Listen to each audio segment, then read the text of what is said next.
السلام عليكم، كدايرين؟ لاباس بخير؟ في هذا الفيديو جديد كنتمنى يكون الروتين ديالي كيعجبوكم.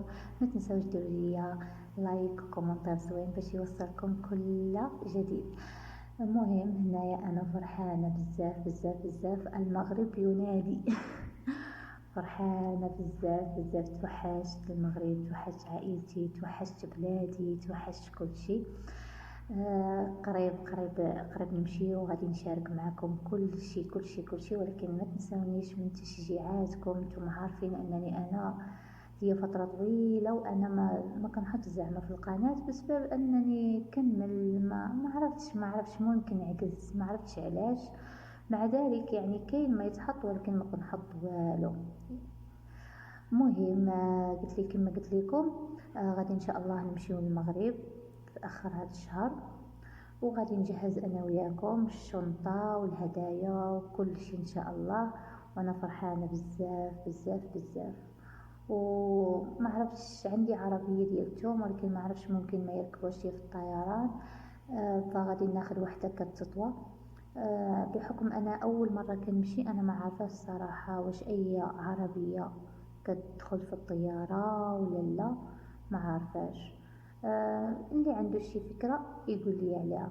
المهم هنايا كما كتشوفوا انا كنوجد الفطور ديال ولدي والفطور ديالي. انا ضروري القهوه اول حاجه، بعض المرات ما كنفطرش، كندير غير القهوه وصافي، وديك شي حلوه ولا شي حاجه وكنحطهم. بالنسبه لولدي كل مره اش كندير ليه، اليوم غادي ندير ليه البطاطا.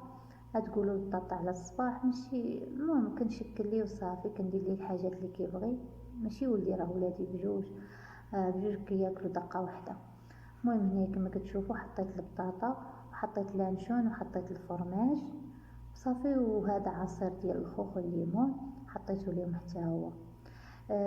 ما كياكلوش مزيان، صراحه، ولكن كنحاول ما امكن نعوض لهم الاكل.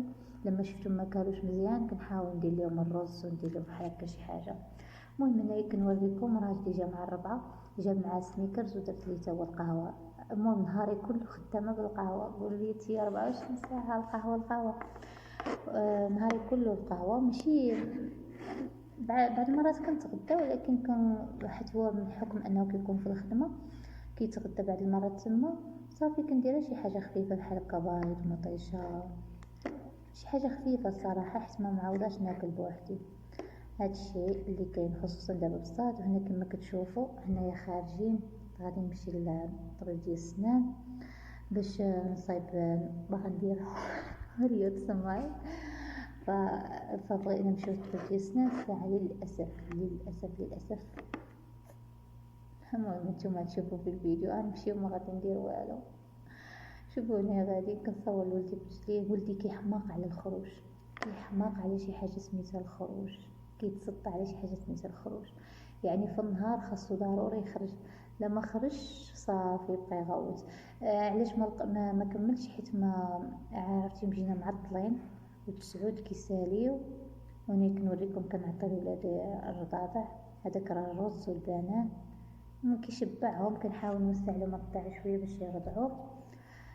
وصافي هنا كما كتشوفوا هذا راه الهواء والكرا، الحراره كاينه، الحراره ديال بصح كاينه، وصافي هادشي اللي كاين. كما قلت لكم هنايا دخلنا معطلين بزاف، تسعود ما عرفتش شحال كانت. المهم باقي ما كايناش تسعود، ولكن ما دخلوناش بحكم انهم صافي كيساليو مع التسعود. انا طالعه في المصعد كيقول لي راجلي واش كتقرا في اي سنه كتقراي مع هازه ديك الشكاره. صافي. وهنايا من بعد مشينا لواحد السوق. بغيت نشارك معكم الاغراض اللي خدت منه، ما صورش لكم تما مني ما لقيناش الطبيب. صافي مشينا لهداك السوق، خدنا منه شي حاجات صافي وجينا للدار. صافي هنايا خدت هذيك المساحه، عندي مساحه ولكن ما عجبتنيش. مع ذلك ان المساحه الاولى اللي كنت خدت غاليه، يعني واصله ل90 ريال وما زويناش، وهذه اللي رخيصه طلعت لي احسن من هذيك الغاليه. المهم هنايا صينيال، هادوك فاينات، وهذيك ديال الصابون. وهذا الصابون زوين للبشره، اي بشره كيحتاجها ديال الحليب البقر صافي. وهنايا هادو ديال الصباغه، نتوما عارفين ملي كتقول وحده تصلي الزربه تمسحها صافي. وهنا هاد السنيدله لولدي، ولدي كنشري ليه بحال الصنداله عريانه. علاش؟ حيت رجليه كي زعما كيضروه ولا كانوا مسدودين. شريت ليه شحال من مره ولكن كيضروه وما معودش عليهم وكيبدا يبكي. صافي هادشي اللي كاين. وهنايا طلبنا العشاء، انا طلبت لي الحوت فيلي، سمك فيلي، حيت صراحه ولا عزيز عليا الحوت بزاف. الدجاج بحال ما بقيتش كنبغيه. وهادشي اللي كاين. مع السلامه.